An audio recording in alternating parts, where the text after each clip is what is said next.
We proudly welcome artist Samantha Sherry as our sponsor on the How to Love Lit podcast. Sam is a world-class artist specializing in animal portraits. We invite you to check out her work at samanthasherry.com. Tell her Christy and Garry sent you. Again, samanthasherry.com.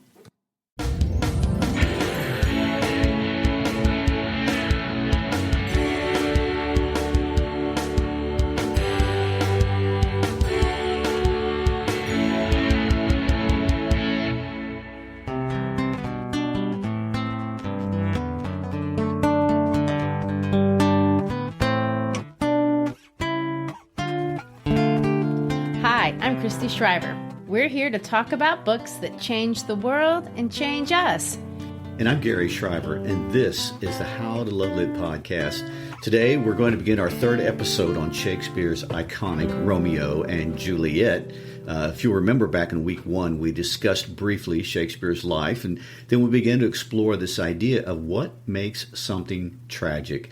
And you proposed, Christy, that in a tragedy, the protagonist must be noble, and in a sense, he or she must be better than us and undeserving of the fate that he or she has suffered, like we saw in Oedipus or Antigone. But Romeo and Juliet are different. They're not traditionally classic heroes. They're not noble leaders fighting mythical beasts or defying kings. And you can't imagine Chris Hemsworth, who we all imagine holding Thor's hammer, playing a character like Romeo. No. And in a similar fashion, it's questionable that Romeo and Juliet's death is truly decided by fate. They are teenagers making decisions in ways you'd expect teenagers to make. You pointed out that half of this play is very comedic, mostly for that reason.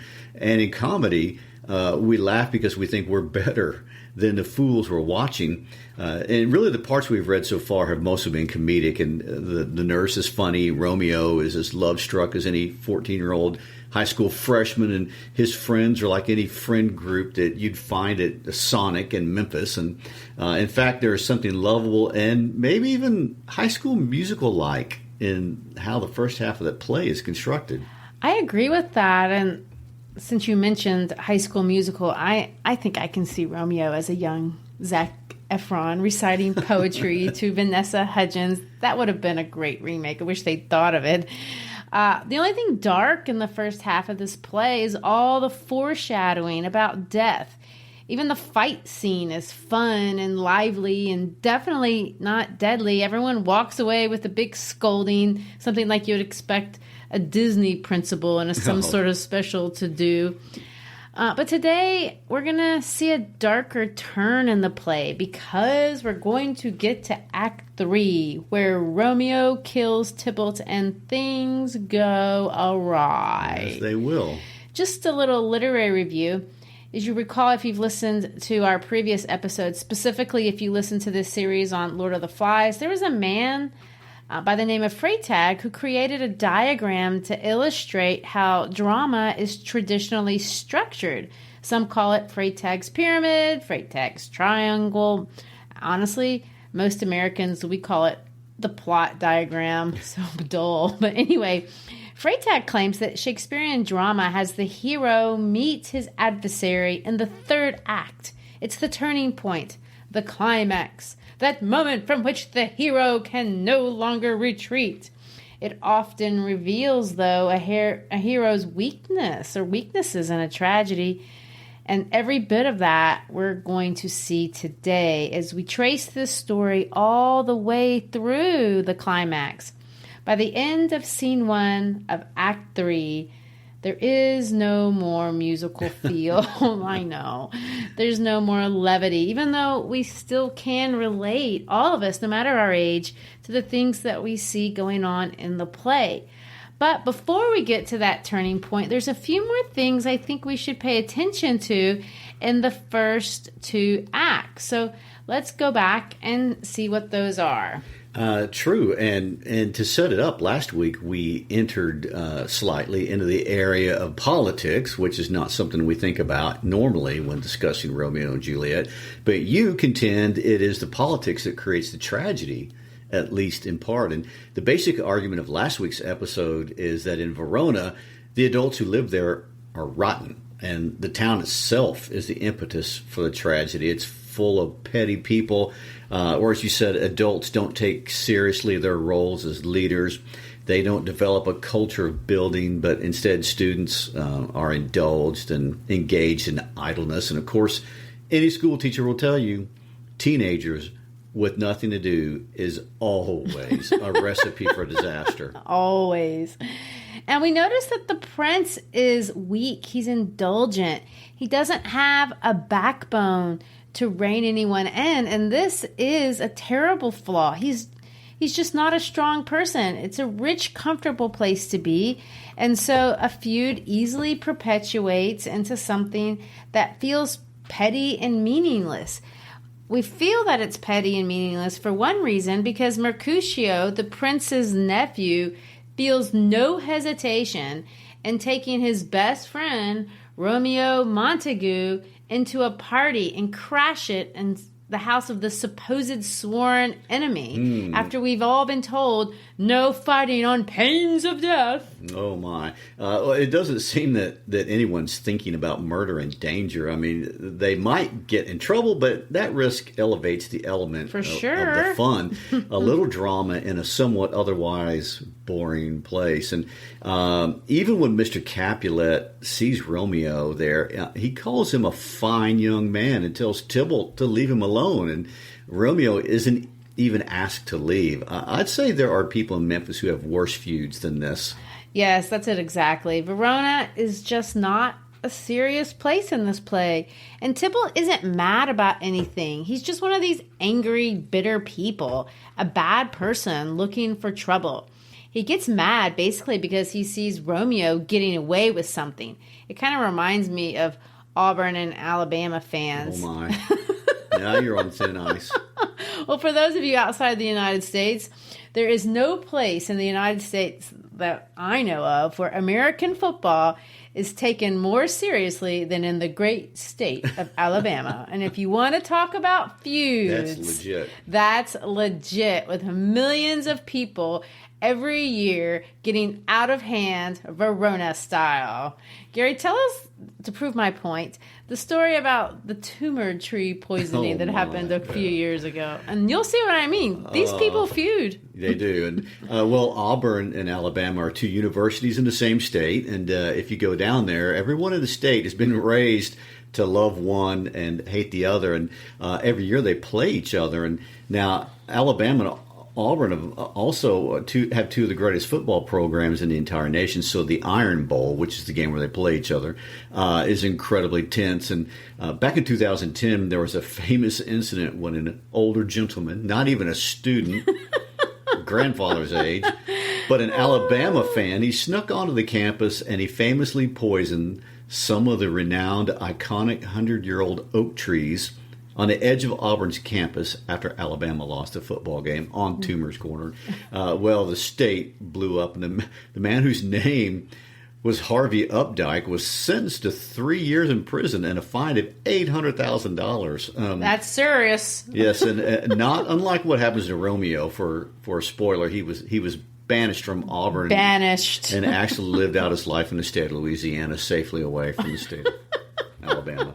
Well, on that note, I think I know a couple of, well, more than one Alabama parent who would consider banishing their son or daughter if they married someone who had attended the opposing university. But this is kind of the feel of Act 1, where we are in this world of feuds, and we're going to transition from this world of feuds into this private world of teenagers. And of course, it's the language of love that has become so memorable over the centuries. Such fun wordplay. These words are famous because they're beautiful and they're complex. Everyone knows, did my heart love till now? I never saw true beauty till this night. What's in a name? That which we call a rose by any other name would smell as sweet. Obviously, teenagers don't talk like this. They're not quite that clever. Although I will say, I did get a sappy love poem once written by a boy in the 6th grade. Oh, really? Do tell. Well, truth be told, I can't remember his name. He wasn't in my class. But he drew a unicorn with a rainbow on tissue paper, And then he glued it to another piece of tissue paper, and he poured baby powder in between the tissue papers so it would smell. And he told me in the poem that I was as beautiful as a rainbow. That actually is good. So how did you react to that? Well, I'm embarrassed. I was not brave like Juliet, and my friends laughed at me. So I hid the letter, never talked to him again, ran away. There's no poetry here. That's what happens in real life. Romeo and Juliet is not real life. So anyway, that leads me to bring up a difference between our youth and the youth during Shakespeare's day, which isn't at all what you're describing. I mean, Shakespeare's lines between these two is very progressive. I mean, fathers in the audience would not approve of a daughter like Juliet. Students, especially girls, were treated very strictly, and they were not given a lot of freedom in terms of dating. And it's interesting here that Shakespeare draws a world where teenagers are glamorized for basically living a life of secrets and lies and confessions in the dark. And I have no way of knowing, but I wonder if this wasn't a fantasy for a lot of young adults during that day, just like it is today. And in this play, these characters defy the expectations of their parents and their community, their cultural heritage, to define themselves as lovers, even if just to themselves. In the world of arranged marriages, even today, that's just simply taboo. That's true. And there lies the universality of this story, the beautiful lines that have charmed boys and girls for centuries. The fantasy that I don't have to marry some stodgy, predetermined oaf, live out my days fantasizing over pot roast from Kroger. I can dream of a sexy, love-struck, beautiful man coming to my window and comparing me to the stars and the moon. Oh, as you have had many times by me, right? Yes. Well, we ended reading those famous lines last week, and if you didn't catch them, go back and re-listen because those lines are really worth hearing over and over again. This week, we will begin by tearing down that beautiful image that we just constructed. And I want to put a different spin on this very famous balcony scene, unlike the starstruck one we've been glamorizing here for a minute. The feminist interpretation of this scene actually is one of my favorites.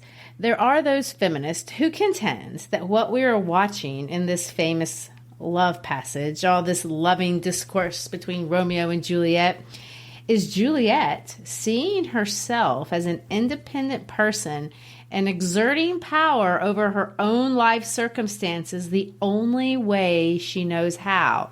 She is creating for herself an escape route away from the arranged marriage with Paris. If you remember, right before that dance, her mother is trying to sell her on this old guy, Paris. Even the nurse chimes in and floats the idea that he's a man of wax. Well, Juliet is not interested, and she goes into that party probably in a scary state of mind. I mean, her future with this old man, and remember, Shakespeare has done nothing but re-emphasize that she's 13 years old. Lo and behold, she's been told she has to marry the old guy, but a beautiful, charming boy is there. And all she has to do is reel him in. Of course, women seducing men isn't new. It's not even a new plot line. But the way Juliet seduces Romeo is not traditional. And it's Shakespeare's characterization of Juliet, which is also untraditional. I referenced this last week. Look how strong Juliet is when she's talking to Romeo. She's not taking that usual approach of feigning ignorance. She's approaching him, matching him line by line. She is his intellectual equal at every point.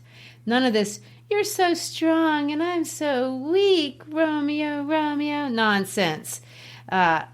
She's going for it. Well, of course. I mean, it seems to work because that same night, he jumps the fence and he recites poetry into the night. Oh, yes. The famous blason. This is something that Shakespeare is famous for making fun of. He does it in other places. But I want to explain what this is. During the Elizabethan era, courtly love was all the rage. And there was this trend called the blason.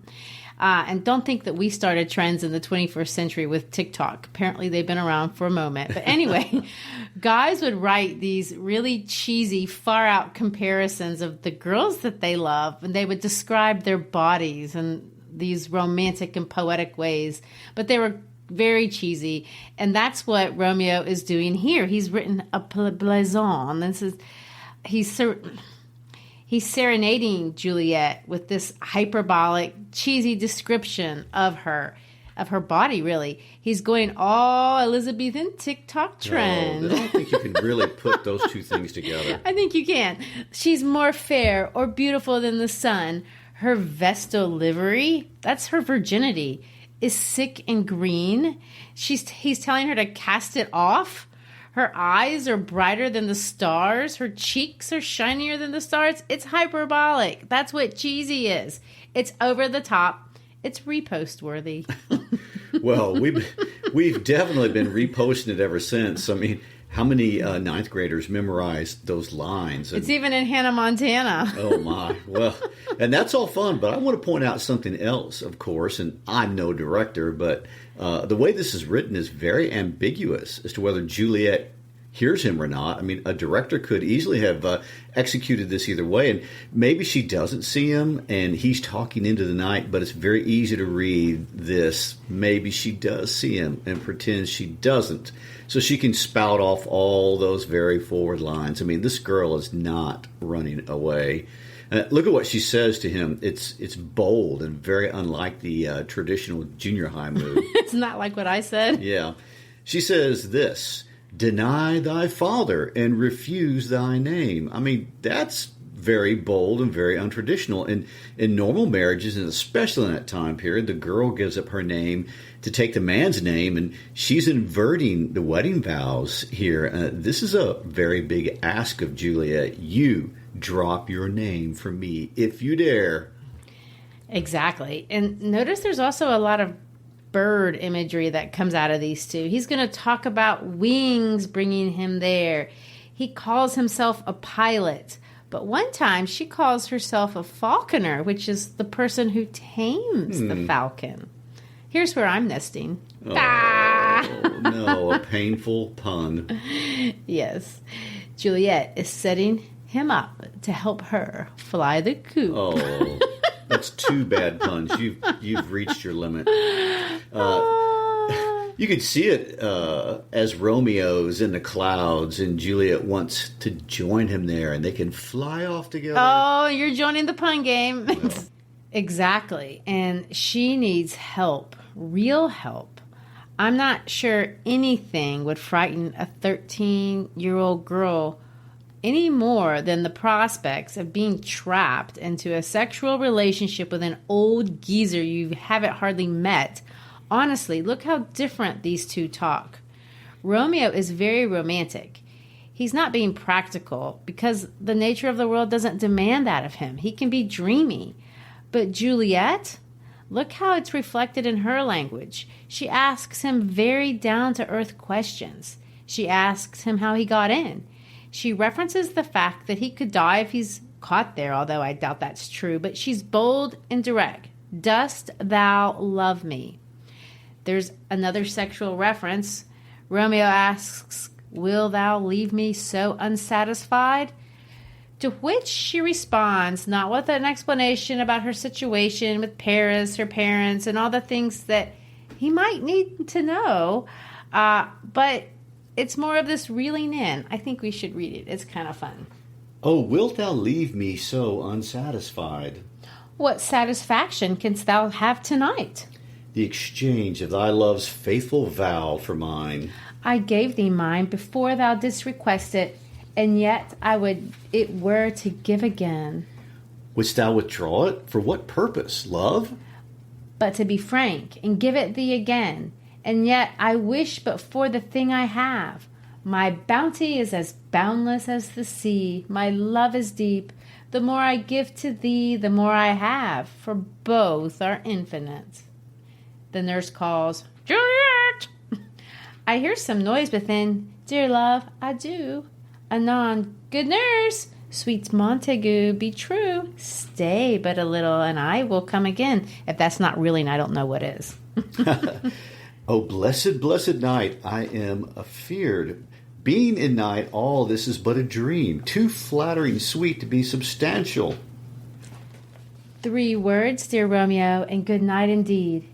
If that thy bent of love be honorable, thy purpose marriage, send me word tomorrow by one that I'll procure to come to thee, where and what time thou wilt perform the rite, and all my fortunes at thy foot I'll lay, and follow thee, my lord, throughout the world. Madam, I come anon, but if thou meanest not well, I do beseech thee. Madam, by and by I come, to cease thy strife, and leave me to thy grief. Tomorrow will I send. So thrive my soul. 1,000 times good night. 1,000 times the worse to want thy light. Love goes toward love as schoolboys from their books, but love from love toward school with heavy looks. Well, any thoughts? Is she really an amen? Well, I think you're trying to destroy the world's greatest love scene. Well, maybe not. It's just interesting. This is a very hot and steamy dialogue. It's not sweet and innocent like we saw between Emily and George in Our Town. There's passion here, and I believe there is self-interest here. And I don't believe it's just on the part of Juliet. This is a very different relationship between a man and a woman that's expressed here. Shakespeare has made these 2 teenagers very grown up, and in some ways what we're looking at is a negotiation. We see sexual love, we see sexual power. I think it's still love, but a love of a different sort. Eros is what the Greeks called it. Well, I guess with that note, we fly off the balcony, enter into scene 3, and meet the friar, the other adult in this play. And I'm going to predict that you're not going to be kind to this man of the cloth.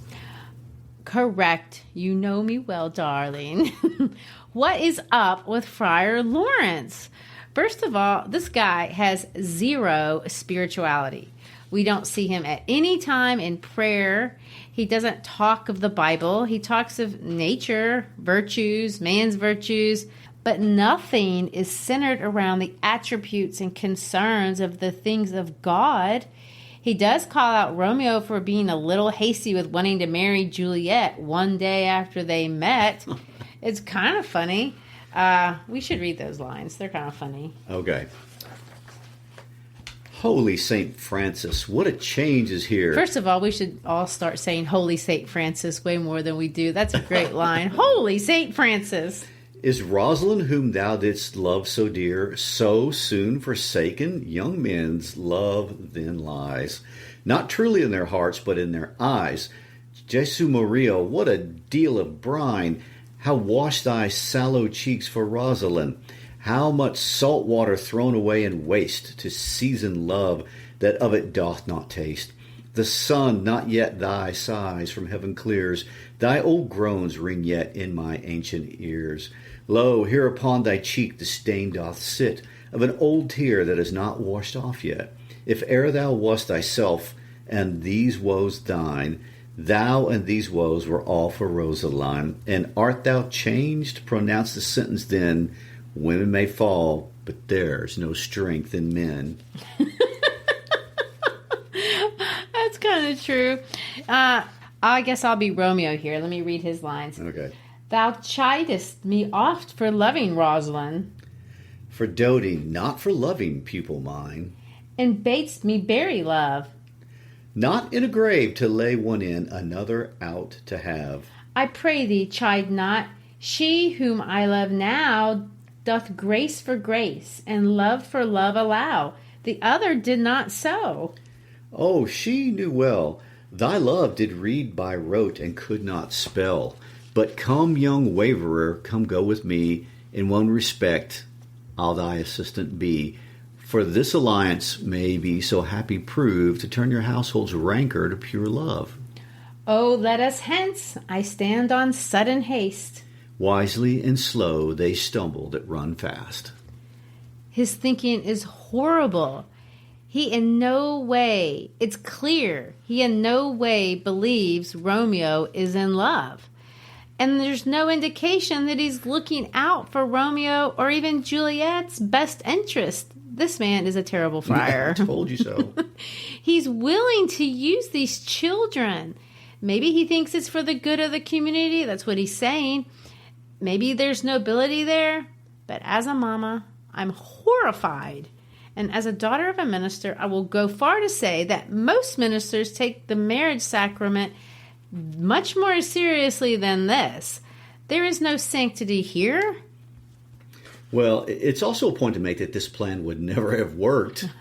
Probably true. Right. Shakespeare hints in a prologue what most of us would assume to be true, that if these two had gotten away with even getting married, the parents would have lost their minds with anger and probably have either kicked him out of the house or forced the friar to annul the whole thing. And never mind all the talk of graves is more foreshadowing. And yet, this is the friar's plan. Let's just get them married and see what happens. In scene 4, which is where we are now, we are back to Mercutio and Benvolio and all the sexual innuendos and jesting that goes back and forth with those two. Sure wit, follow me this jest now, till thou hast worn out thy pomp, that when the single soul of it is worn, thy jest may remain after the wearing solely singular. It's just silly. All this alliteration, the double entendres, you can hardly read it, but the more you catch, the funnier it is. Well, it for sure takes a couple of reads to pick it up, especially for me. But what we can't help but pick up is the focal point between Romeo and the nurse. I mean, the wedding has been arranged. This afternoon, they will be married at Friar Lawrence's cell. And what is more important than that for Romeo is that the nurse is to get a rope ladder for him to get up that balcony and consummate this marriage. The important things in life have to be handled first. Let me add 2 more points before we move to scene 5. The nurse has given another really famous line here. It's actually more famous today because it was used in the theme song of that TV show Pretty Little Liars. 2 may keep a counsel if... Well, that's the way they say it. The way that Shakespeare says it is this. 2 may keep counsel, putting one away. They say it. 2 may keep a secret if one of them is dead. All right. Another great Shakespearean line people don't know. That's true. The other point to note, back to my Juliet is a feminist. Listen to what the nurse tells Romeo about Juliet's situation. Well, sir, my mistress is the sweetest lady. Lord, Lord, when 'twas a little prating thing, oh, there is a nobleman in town, one Paris that would fain lay knife aboard, but she, good soul, has a lief see a toad, a very toad to see him. I anger her sometimes and tell her that Paris is the properer man, but I'll warrant you, when I say so, she looks as pale as any clout in the versal world. Doth not Rosemary and Romeo begin with the letter? Aye, nurse, what of that? Both with an R. Ah, mocker, that's the dog's name. R is for the... No, I knew it begins with some other letter, and she hath the prettier sententious of it, of you and Rosemary. That is, would do you good to hear it. Commend me to thy lady. Aye, 1,000 times. Peter! Well... What does that line mean? Rosemary and Romeo, doth not Rosemary and Romeo begin both with a letter? I know. First of all, the nurse is pretty ignorant and she can't keep anything straight. But honestly, I haven't brought up a lot of this because there's just so much of it, but it's more of the foreshadowing. Rosemary is a symbol of remembrance. It's used at funerals and weddings too, but we're supposed to note that. Shakespeare at every point constantly reminds us that Romeo and Rosemary do have a connection. They're heading for disaster. Well, scene 5 of Act 2 is a disaster, but it's of a different sort. And all this talk of Juliet being mature kind of dissipates, and she's impatient and rude and demanding. And this is a totally different Juliet than we've seen before. I agree, because here she's panicked. She wants this marriage, and she wants it now, which of course she gets. Act 2, scene 6. They're married. Let's read it out. I'll be the friar, and then I'll switch over to Juliet. Okay. The friar says this: "So smile the heavens upon this holy act, that after hours of sorrow chide us not." Amen. Amen. But come what sorrow can, it cannot countervail the exchange of joy that one short minute gives me in her sight.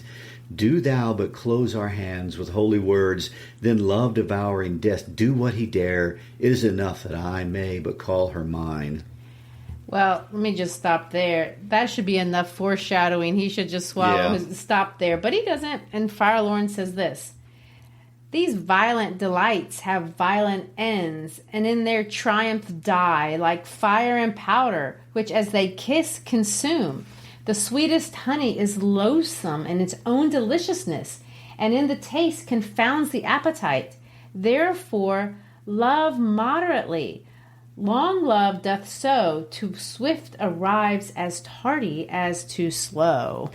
Beyond the foreshadowing, he's actually being totally correct here in some amazing imagery, like fire and powder, which as they kiss, consume. It's a great analogy. Fire and powder blow up together, even if you call it a kiss. And then this idea that the sweetest honey is loathsome, and it's not good, but it's bad in its own deliciousness. I agree. And it makes me angry at Friar Lawrence. He knows better. He's willing to warn them all the way to the moment that Juliet walks in that room. And then he allows them to blow themselves up with this fire and powder stuff. This is not a definition of parental love. It's supporting more indulgence, and it's definitely not holy. I think one of the greatest comments Shakespeare makes, at least to me, is this idea of what it means to really love an adolescent. I mean, in this play, no one loves these kids, of course. We see it more with Juliet than with Romeo, because Romeo's parents are nowhere to be found. But look here, I mean, the role of the friar is to protect them, and he is, in his self-serving, cowardice, he fails. And this takes us into the next act, and as Freytag tells us, the turning point in the play. Oh, yes. So we start with the best buddies. Mercutio and Benvolio are out. Tybalt has been hunting down Romeo and finally has found him, and Tybalt's lines are short and aggressive. Yes, and Romeo embarrasses his friends. He's obviously, and we know the reason, there's your dramatic irony at work.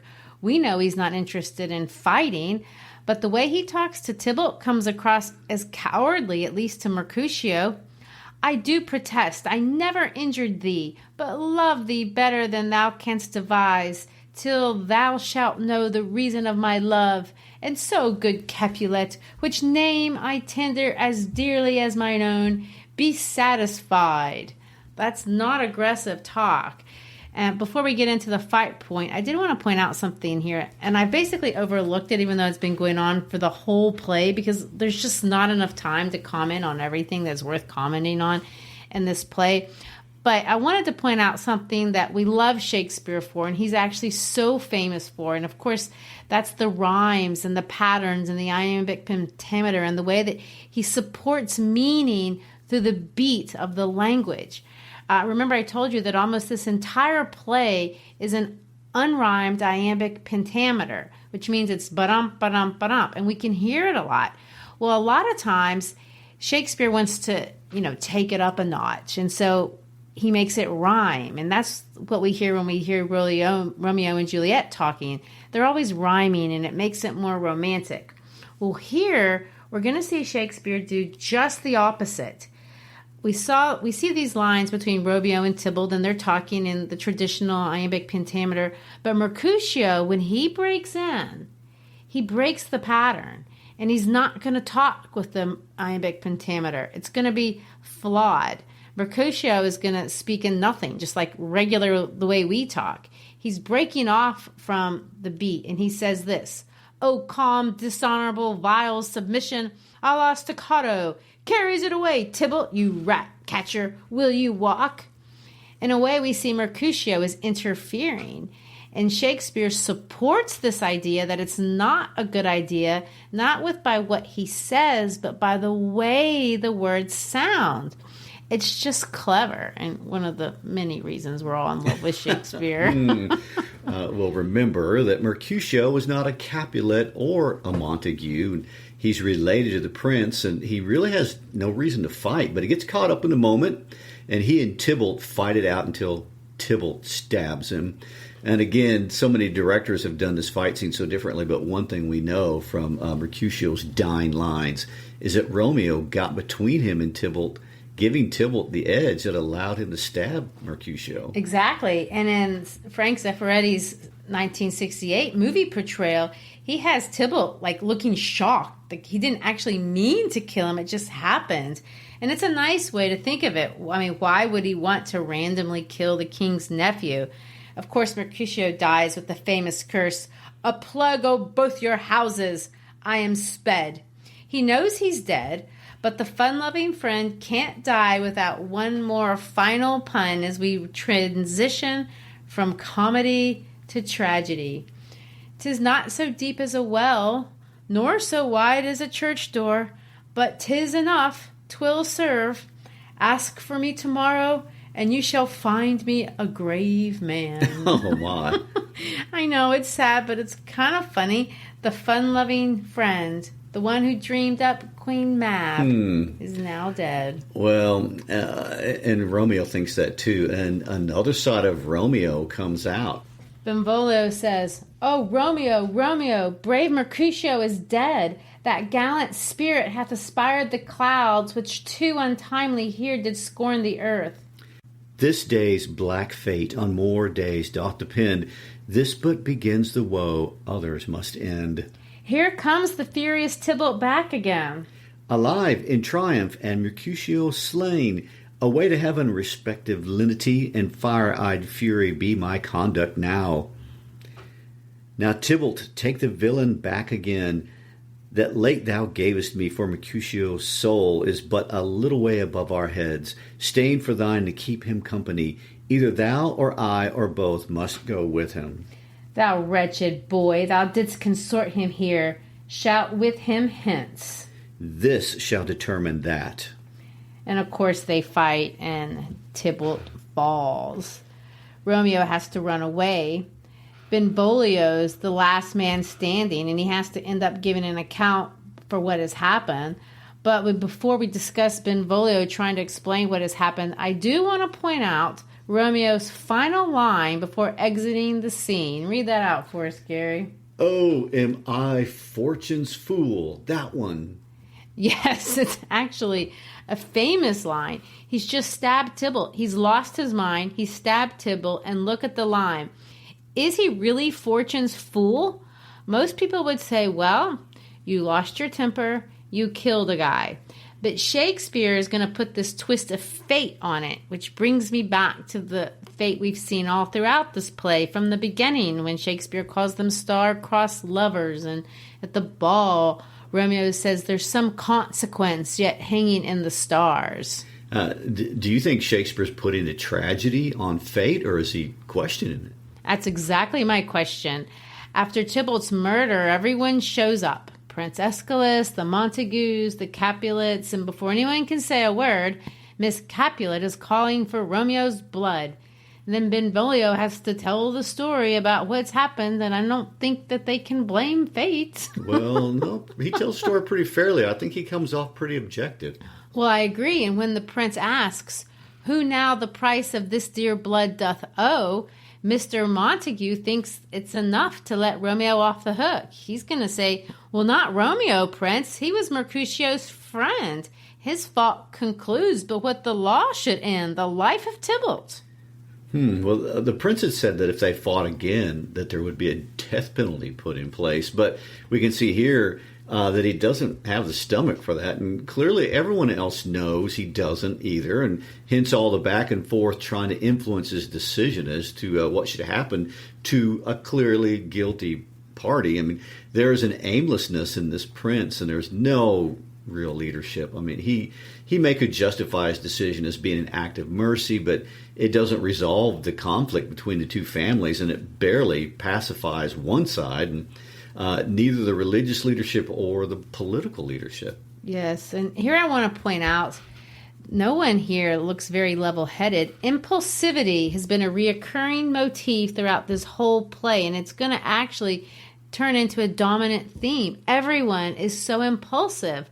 Obviously, Romeo and Juliet are impulsive, but so is the friar. So are the parents. So is the prince. Really, the prince, the wise move here would have not been to rush to any judgment and just sit on it. But no, he makes a judgment. Romeo is banished.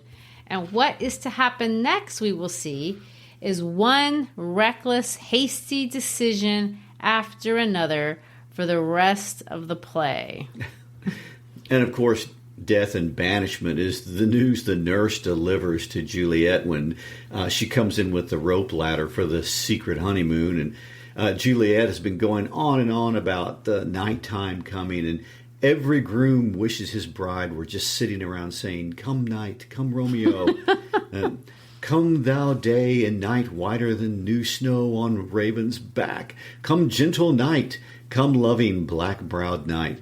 Give me my Romeo, and when he shall die, take him and cut him out in little stars, and he will make the face of heaven so fine that all the world will be in love with night and pay no worship to the garish sun." I mean, can we say a little bit of that cheese you're talking about? Well, for sure. And notice all the dark and light imagery. They're huge in this play. We saw that on the balcony scene. We see it here again. The nighttime is the world Romeo and Juliet get to flee to. They're together at night. They have secrets in the night. Isn't that the reason all teenagers love to stay up at night?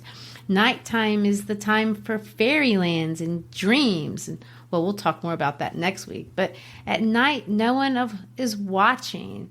But of course, the nurse is going to crash this dream with the next few lines when she busts in and says, "He's gone, he's killed, he's dead." Of course, it takes quite a long time for Juliet because she thinks he's talking about Romeo. And this goes on and on until she can finally get the story out of the nurse. To which Juliet breaks into an incredibly articulate show of oxymoron, basically wondering how such a beautiful boy could be a bad person. "Oh, serpent heart, hid with a flowering face, did ever dragon keep so fair a cave? Beautiful tyrant, fiend angelical, dove-feathered raven, wolvish ravening lamb, despised substance of divinest show, just opposite of what thou justly seemed, a damned saint, an honorable villain. O nature, what hast thou to do in hell when thou dost bower the spirit of a fiend in mortal paradise of such sweet flesh? Was ever book containing such vile manners, so fairly bound? Oh, that deceit should dwell in such a gorgeous palace." Well, she is freakishly articulate. And he's clearly beautiful. And of course, the nurse can explain it all with, "All men are evil, and I need a drink. There's no trust, no faith, no honesty in men. All perjured, all forsworn, all not, all dissemblers. Ah, where's my man? Give me some aqua vitae." Well, Juliet takes 1 minute to think through her present situation, and she makes a decision. She is not going back on her wedding vows. She's moving forward. Again, I want to make this point. Juliet is a modern-day pragmatist. Listen to Juliet process her options and then basically decide that Tybalt is not wrecking her plans. Will you speak well of him that killed your cousin? Shall I speak ill of him that is my husband? Ah, poor my lord, what tongue shall smooth thy name when I, thy 3 hours' wife, have mangled it? But wherefore, villain, didst thou kill my cousin? That villain cousin would have killed my husband. Back, foolish tears, back to your native spring. Your tributary drops belong to woe, which you, mistaking, offer up to joy. My husband lives, that Tybalt would have slain, and Tybalt's dead, that would have slain my husband. All this is comfort. Wherefore weep I then? Some words there was worser than Tybalt's death that murdered me. I would forget it fain, but oh, it presses to my memory like damned guilty deeds to sinners' minds. Tybalt is dead, and Romeo banished.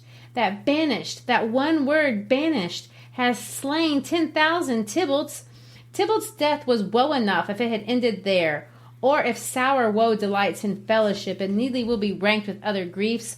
Why followed not, when she said Tybalt's dead, thy father or thy mother, nay, or both, which modern lamentation might have moved. But with a rearward following Tybalt's death, Romeo is banished.